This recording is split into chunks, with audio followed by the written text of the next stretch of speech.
sure that my hamster, it's not really my hamster, it's the girl's hamster, but the little thing likes to chew out of stuff on purpose and then roam around in the house, which is not a smart idea because we have 2 cats and a dog. I don't think the dog would do much, but the 2 cats for sure will do something. And it chewed out, and I caught it this morning. I saw it this morning roaming as the girls were about to go to school, and I'm like, what? So we were literally chasing this thing down, locking the cats up in the bedroom, and trying to keep things away so that we can get it and get them down to the bus stop before the bus came. It was crazy, and now I have her like in 2 cages. Like there's the outer cage and inner cage because she's just ridiculous. And then she chewed her way out of the inner cage. I don't know. But anyway, you guys don't really care about that. Be sure to join the Discord, which is going to be down in the description box below. We talk about a lot of different things. We actually, and also make sure you like, share, and subscribe. Those are important too. We had someone who has joined the Discord recently, and I know they live in Tacoma, but I'm not sure if they're from Tacoma. Maybe they're from Tacoma. I don't know. But they have shown some pictures to me of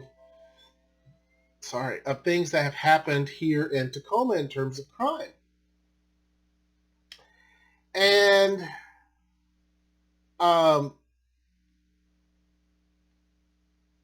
wanted to tone everything down so that I don't get any sort of distractions. I just now turned it back up. But the crime issue is a concern.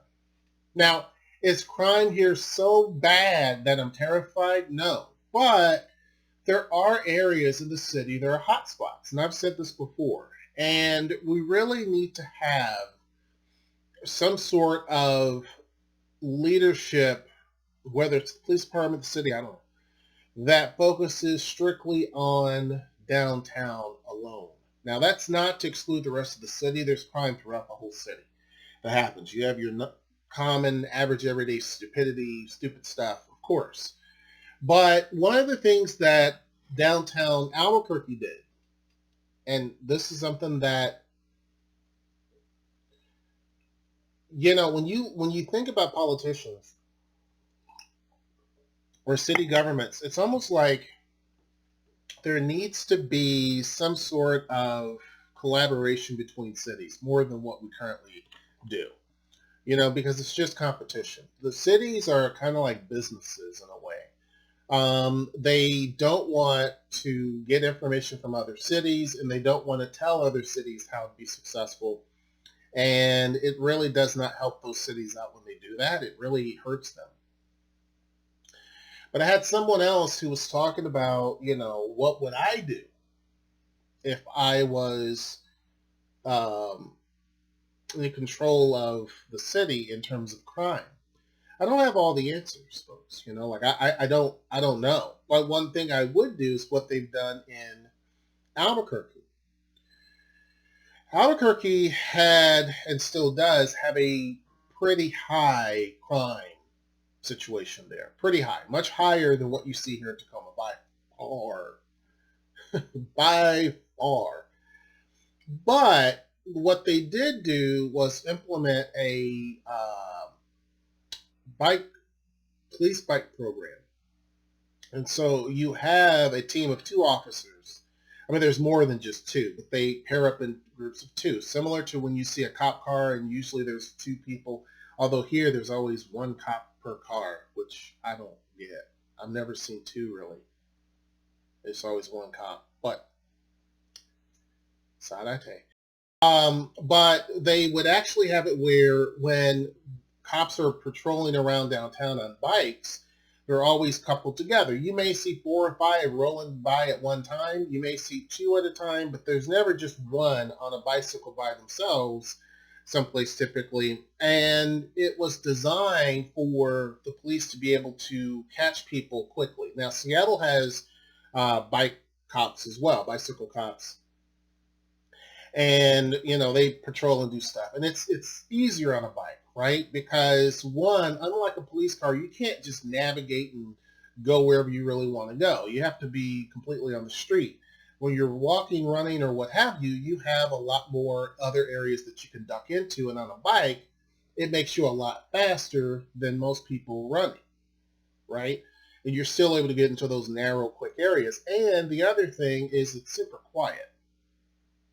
You're able to creep up on someone and they not know it. Now, here's a couple of things. Not only would I implement bicycle cops, and those bicycle cops would focus on a few key areas, right? One, the entire Dome district would be one division. So I'd break this up into divisions, downtown street, or downtown. The Dome district would be its own zone, and obviously would have probably a dozen cops that bicycle through that Dome area all at one particular time. I think that when we look at downtown, I would break that up into several different spaces because this is a pretty big area. When we're looking along because there is a disconnect, right? Downtown. Back in the olden days, there was rail track and stuff like that, and you had buildings, and it was kind of more from downtown all the way to the waterfront. It was kind of just a seamless thing. I mean, there was rail tracks, don't get me wrong, but it didn't feel like there were two different worlds, right? When you look at Dock Street and you look at Pack Avenue, it's like it's two different worlds because you still have rail tracks that run through there, but you have a I-705, isn't it? We have an interstate that runs right through there. So, and then other roads. So it's like it's on a separate, you know what I mean? Like it feels like it's disconnected. So as a result, it's easy for crazy stuff to happen. It just is. And so a lot of those areas are targeted. So Dock Street, I think the gentleman that's in Discord lives over in that area along the waterfront. That whole area, I think you should also have about 6 or so cops at one time. They're on bicycles. So, 3 groups, 2, and they just patrol up and down that particular area. Also kind of more into a little bit of downtown, but just kind of circulate and connect that into, because that area kind of connects into the Dome district. So that would be one connection. The Brewery district, I would have probably about the same, 6 cops at any one time, bicycle cops that kind of patrol that area. Now, this may seem heavy-handed to some. Like, dang, that's a lot of cops. But to be honest with you, there needs to be frequency where people, when they see cops, they're kind of patrol. That doesn't mean they always have to be out and patrolling, but that at least have that many that are available. And then when we're talking about Hilltop, I would think you probably need Hillside. You need probably about a dozen. These are pretty big areas. Or Hilltop and Hillside can be combined. You have like a dozen cops on bicycles. And then when we look at the downtown core, I would probably have about 2 dozen. So you have, that whole area. All the downtown neighborhoods, I would do that, including Stadium District. I have about 2 dozen officers that are bicycle cops. So grand total, I'd say if you had about 50 bicycle police officers that were assigned to downtown bicycle cops, that would be a massive, drastic shift. Massive, drastic shift. And we're, again, talking about the Dome District, Brewery District, all of downtown, Hilltop, Hillside, all of that area, bicycle cops. Why? Those areas are still very easy to navigate using bicycle. Because you have the hills and all that, the hill climb, you definitely have to have different divisions because trying to pedal up that's going to suck. So you would have some cops that would stay in one general area, but I also will go a step further. And I would have vehicles, and they could even be Priuses, I don't care. But I would have electric vehicles that cops use that kind of like the supervisor or whoever is in charge, however, the commander, whatever, drives around in that. Why? Because they're able to check up on any situation they need to check up on, and it's quiet. The whole thing with crime is the element of surprise, right? If you can hear sirens wailing, then heck, that gives people enough time to I hear it coming, so let me run. right? But if you're on a bicycle, they can't tell, right? There needs to be a program specifically similar to what downtown has done successfully with the Downtown Tacoma Partnership, I think it is, or whatever it is that keeps the street clean. That program needs to be expanded. It should include the brewery district as well, or not the brewery district. I think it does. It should include the Dome district, Hilltop, Hillside, if it doesn't already. It needs to include all of that, Stadium. All of those areas that I just mentioned need to be included in that so that security is added, cleaning services are added, etc. Right? All of those things are needed. I think if you have that and you have active bicycle cops on patrol, you're going to definitely lower a lot of the issues that are going on down there. Now, with that said, you cannot police your way out of crime in every aspect. You can't. There are certain things that need to be done. The good thing is Pierce County definitely does take things a little bit more seriously. Not a whole lot more seriously, a little bit more seriously than Seattle in terms of just the whole crime aspect. But I think that having police officers down there is very important. The homelessness situation, I've already kind of discussed that in terms of what should be done. I think the tiny village thing is not effective because this whole concept of everyone should have a house is just bogus. Not everyone should have a house, right? I don't believe that. I believe that some people don't want a house. And when you don't have the ability to pay for that house, then it falls in disrepair. And then you have a whole other set of issues that you have to deal with. But I do think that people should be housed. And I think that there's a way to actually do that. And I've mentioned that. There are warehouses that just sit and sit and sit because nobody's using them. And the city should go through, buy those, and fix them up so that they're no longer warehousey and they're a living space where you can put in several families at one go. Because oftentimes there's a lot of families that are out there. Target the ones that are kids. There are a lot of homeless kids that go to school here all the time.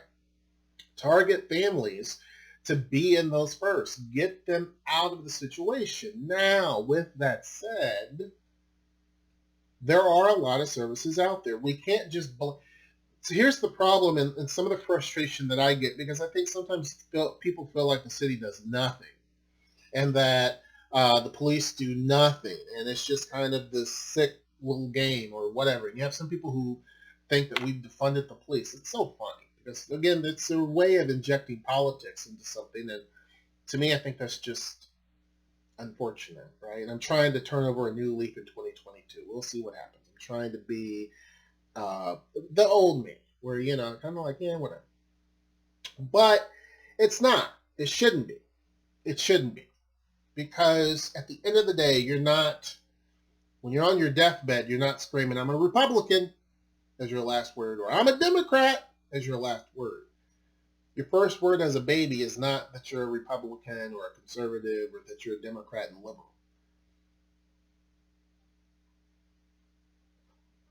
Nobody cares. But when it comes to the police here in Tacoma, there has been no defunding. There's actually been hiring, and they're trying to add more police officers to the roster. That's the first thing. Second thing is the city has done a lot in terms of homelessness, but you cannot lead a horse to water and make it drink. If the city provides the water and they say, hey, here's some water, if the person doesn't want to do it, they're not going to do it. So it's not like a lot of, and that's why I said there needs to be some teeth into this. Either A, you go and get services and treatment, or you go into the system. And unfortunately, that's what we kind of have to do, is say, and people say, but you're criminalizing homelessness. No. And the people who feel that way, I would invite them to say, okay, then you use your yard and home as a place for the homeless that do not want help. But we cannot allow things to continue the way that they are. There are people who do want help, who honestly want help. They're not the majority. And there are some folks that don't want the help. There are some people, no matter if you give them a tiny home, a big home, or whatever, they're not wanting it. There's some who just are not in the position to be able to do anything. Like they either have substance abuse issues, mental health issues. There's no way they're going to take care of anything. They can't take care of themselves. So that means that society has to do so. And that doesn't mean that you just pat them on the back. Oh, it'll be okay. That doesn't work. You see what I'm saying? Like we have to, on one side, we have people who are too firm and almost are very militaristic almost with homeless people. Like they want to just destroy them. On the other hand, you have people who want to baby them to get to death. And I feel like there's both concepts are completely wrong. I think that there should be a case-by-case situation. I think that you should 3 strikes. You're given 3 strikes, and if you don't do anything at that point in time, then you are placed in jail. Right? It's 3 strikes. You have the choice. Either you, A, get treatment. For one, the people who want a house and provide housing for them, cool. Get them on a pathway. If there's no substance abuse issues, get them to be where they're on their feet, jobs programs, all that stuff. I think that's great. There are even businesses, there's some that in other places where businesses will give people who are homeless a sign to hold up and advertise their business. And so the business pays that person. So they're able to have some sort of income, and they're basically being some sort of a walking billboard. Well, you couple that with what I said before, where if you had some of the warehouses that are sitting around and the city injects $2 million into it to make it look nice and to literally, like this man cave, you can divide it into 2 rooms, right? Down the middle. These are not going to be big, grandiose 4,000 square foot bedrooms, but there'll be small pods, similar to what someone was doing in California. And then again, it may be a situation where someone who has a nonprofit has to do it. You know what I mean? Like because the girl that did it in California is a business owner. It may be where someone has to do it because city governments don't know really how to effectively do these things. You see what I'm saying? Like they're either not doing enough or too heavy-handed or whatever, and so it just misses everything in the middle. So I think that, and it is a complicated issue. I'm not trying to minimize that. I'm not trying to say that, what the city leaders are doing is just trash. I'm not saying that. I think there's more that can be done. Obviously. And do I know every single detail? No. Do most of the people in the city know every single detail and what's going on? No, we don't. We just see what we see and then we complain about it. I get that. But I think that there's certain things that need to be done. I do want to kind of dispel this notion that because of massive amounts of crime downtown, that we can't get this, we can't get that. I don't agree with that. And here's the reason why. Downtown Tacoma has been a city that has always had crime. We actually, as a city, right now is nothing. Now, some would argue that, against that. There are people who have lived here a long time ago, and they say it's worse now than it's ever been. Not in terms of violence, as much as it is all of the destruction. There's a lot of property damage, theft, stuff like that. You don't have like the shootouts like you did, but it's now where, and those were more targeted towards rivals. Now it's kind of spread out so much to where people are stealing catalytic converters, but that happens, right? People are busting into windows trying to steal stuff or just purposefully trying to create havoc. Yeah, right. Those types of things now are more of an issue than they were in the past. So some would argue it's more of a problem now in terms of crime than it was in the past. Some people would say no, because they remember the violence that was behind it. Personally, I don't see it being extreme or, nothing. Again, I see things kind of in the middle. I don't think downtown Tacoma is so scary. It's one of the safest neighborhoods in the city to begin with, A. B, I can go down there any time of the day or night and I don't feel petrified. That used to be the case in Seattle. I used to roam around some of the areas now that are sketch. It was sketchy then, but now it's like, right? Now, would I go there now late at night in those places in Seattle, downtown? Nope. But downtown Tacoma, I'm like, nothing, right? But that doesn't mean that you don't have the random stuff that happens where people are breaking into stuff, doing stupid stuff, trying to steal stuff. You have opportunists. You have these crimes of opportunity. You don't have the crimes of passion as much like you did back in the olden days. You still have those. And I consider the gang warfare as crimes of passion, right?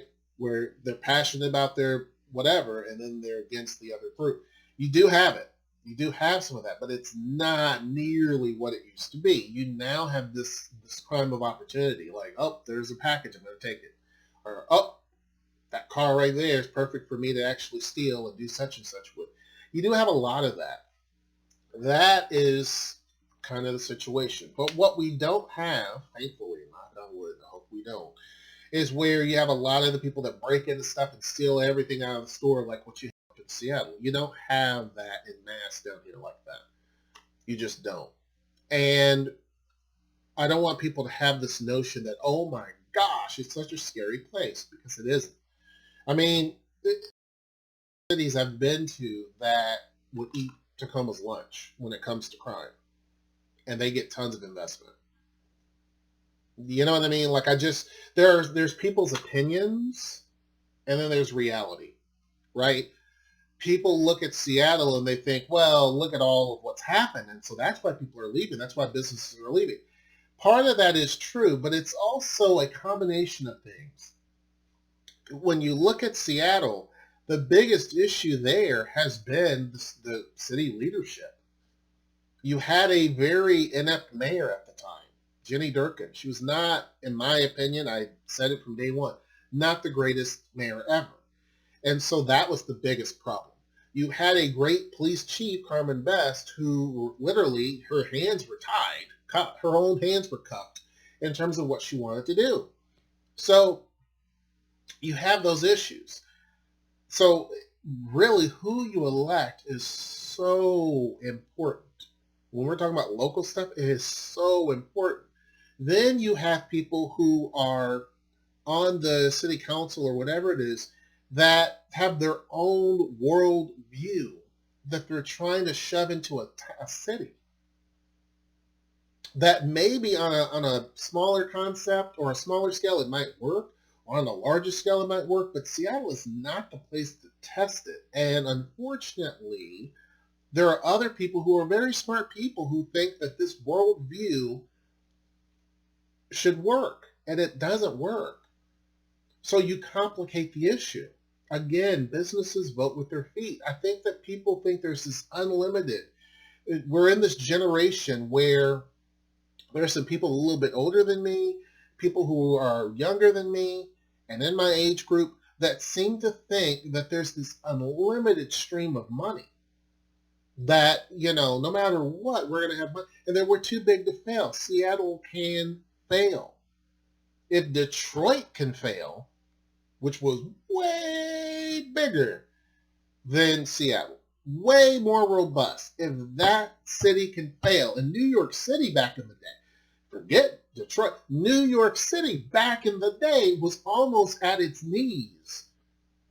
And people were saying, how can you let the country's biggest city and one of the biggest in the world fail? There were people, it was a big thing. So it can happen. And unfortunately, people think that, nope, there's unlimited income and unlimited money. And all these companies are going to do is just vote with their feet and leave. This is what I talked about with Elon Musk, who basically left California and put all of that wealth and resource and innovation and everything. Because it's not just taxes. We simplify things. Well, taxes, if he would just pay his fair share. You're right. It'd be great. But I think that there's negotiation. There's things that you can talk to them about and say, look, instead of a heavy-handed approach and taxing every single thing that we can, which all you got to do is say, I'm not going to pay it, and just move. Instead of doing it that way, you can basically say, let's come to the table, Jeff Bezos. Let's come to the table, Elon Musk, or Warren Buffett, or whomever, Bill Gates. Let's sit down and come to the table. Let's talk. and talk about the city's issues. What would you do? We have these particular situations. What would you do? Because they're in a better financial position to change, to make change than any other citizen's going to be able to, and that any other city government's going to be able to. I mean, these are facts. You get what I'm saying? When you look at frickin' Elon Musk, he's worth $200 billion. You know what I mean? Like, Tacoma doesn't have that. Seattle doesn't have that. So you have people who make a tremendous amount of money. They provide a tremendous amount of jobs, which once those jobs are gone, they're gone. There's not the next. There's a lot of little startups, and they're cute, but they're not going to do what Amazon and all these others do. They're just not. Right in the short term, they're not. And these companies understand this. Facebook, all of them, they understand it. That's why they buy out other companies. Because once a company does get to making it, they're like, I don't really want that competition, or, oh, I want to go in that direction, so I'm going to buy this company out. So it takes that out. These are companies that you should work with, not fear and not avoid, but work with. And we don't have that. So then not only do you have a city leadership in Seattle where they're basically just, it's a different viewpoint that's bad for development. Long-term development is bad for that. Not only do you have that situation and it's playing itself out, but you also have a pandemic. So that also just exacerbates the issue. People are unemployed. Nobody's downtown working. No one's keeping, downtown has so many people walking around it, being out. You go from being a cluster of people everywhere to where there's no people hardly out at all. So of course you again create opportunity for crime to happen because and this is exactly what I've tried to express to people here in Tacoma who have power about Commerce Street in downtown Tacoma. You have an area that has so much potential and opportunity, but because there's no reason for people to walk through there. There's nothing really there except for the light rail line and some of this and some of that.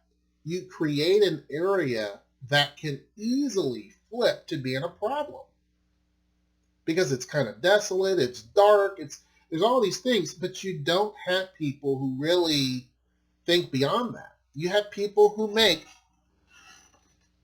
city jobs, 90, 100, 120, 150, $200,000.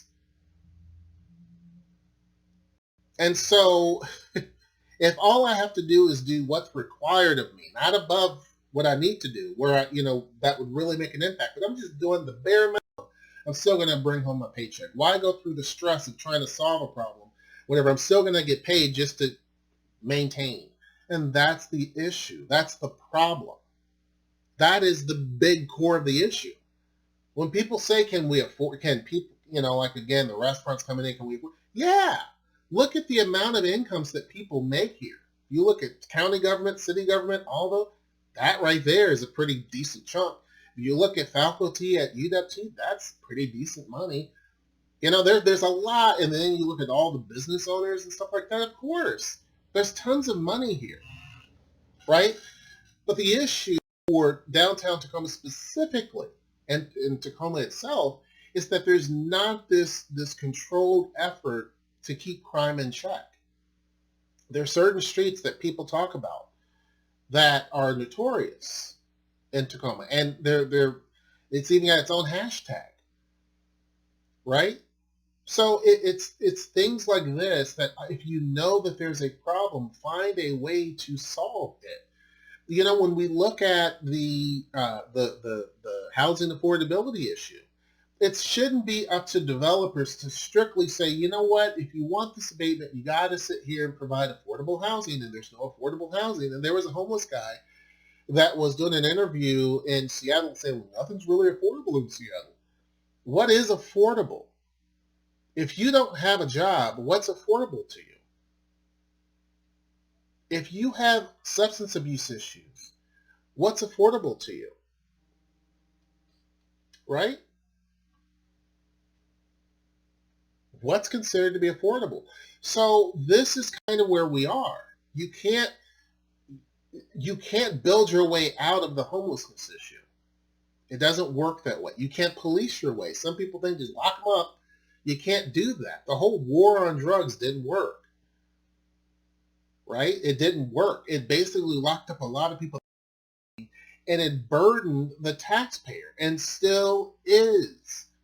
It created a lot of issues within many Black and brown communities, a lot of issues. But it also, and still is, really a heavy-handed financial burden to people over some crimes that didn't even matter. You cannot police your way out of crime. You can't.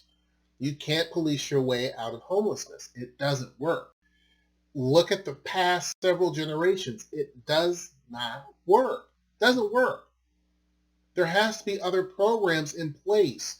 These areas where there's a lot of crime, there are crimes because there's nothing for people to do. Again, opportunity. When there's an opportunity, crap happens.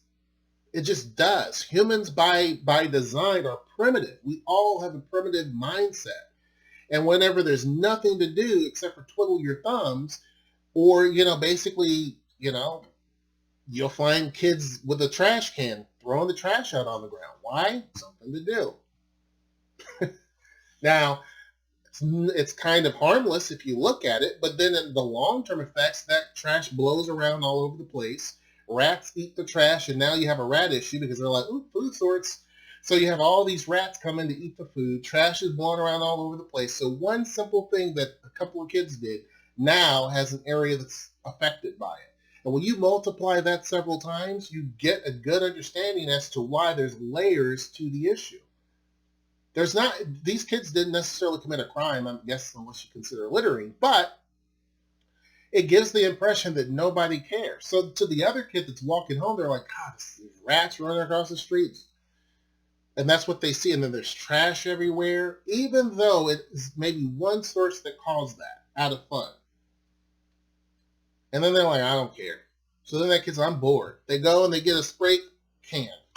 This is my ointment. They get a spray can and they start spraying stuff on the wall. I'm bored. Right? So because of their boredom, I gotta make sure this hamster's still in there. I think so. Their boredom of tagging has created an issue. Why? Because now when people drive through that area, they're going to see trash on the streets, rats roaming around, and they're going to see tagging. Now, that's when businesses don't want to locate there because they're like, ew. Like bigger businesses, ew. People avoid it. Why? Because they see that. And it continues and it builds and it builds and it builds. It's a layered approach. It's not just one thing. When you look at the homelessness that's down there in the Dome District, it is an opportunity because that one area, it was a park and ride area. At one point was where cars would meet up. All of these little, not race cars, but like little, hot rods and stuff like that would park down there and people would show off their cars. Well, for some reason, people stopped doing that. And the city doesn't build things in there, right? It doesn't say, look, instead of having parking lots right in prime areas of downtown that are just big old huge areas of surface, wasting good, valuable space, they should go along the interstates and pave all of those areas, which some of it is, turn it into parking lots, have areas where people can park and pay and park, still get money for the city, and the good areas where parking is currently downtown should be buildings, right? That's the smart thing to do. And then you have a parking attendant that patrols the area, watches the area. If you don't have those, you create a vacuum. You create an opportunity for something to happen. You know what I mean? If there's Noel and I, we call them scoots. If a prostitute is just roaming around like, there ain't nothing really down here, and somebody drives by, oop, there's a scoot. You now have a good, huge area. I'm not advocating this, but you have a big area where you can just park and do your thing because there's nothing there. So while that people may say it's not a big deal, it's not hurting anything, Guess what? Someone saw the whole activity go down. And now they're going to say, this is the place to be. So they patrol that area too. And guess what? It's a domino effect. Other scoots are like, well, you know what? This is the place to be. There's plenty of cars driving around. There's this big crime happens because there is a vacuum and because there's an opportunity. Period. And until you fill those voids, until you actively are going out there and filling those voids. Now, this isn't something that police can solve. None of the things I mentioned deal with police, right? That's not a police thing. That is a community thing. That's a city thing. Let's take those parking lots and put parking attendants in it. Give someone a job. Do you know how many 16-year-olds or 17 or 18, 20-year-olds that would love to have a job where you have like 4 or 5 people out there roaming the parking lot, checking and making sure people have their proper tags up and all this other stuff, and they're getting paid to just sit and check things out? A lot of people. And then when you add in the fact that there's bicycle cops that are just roaming around, it tampers down because there's not an opportunity. I'm going to get discovered. I have no place to hide. I can't do this. I can't do that.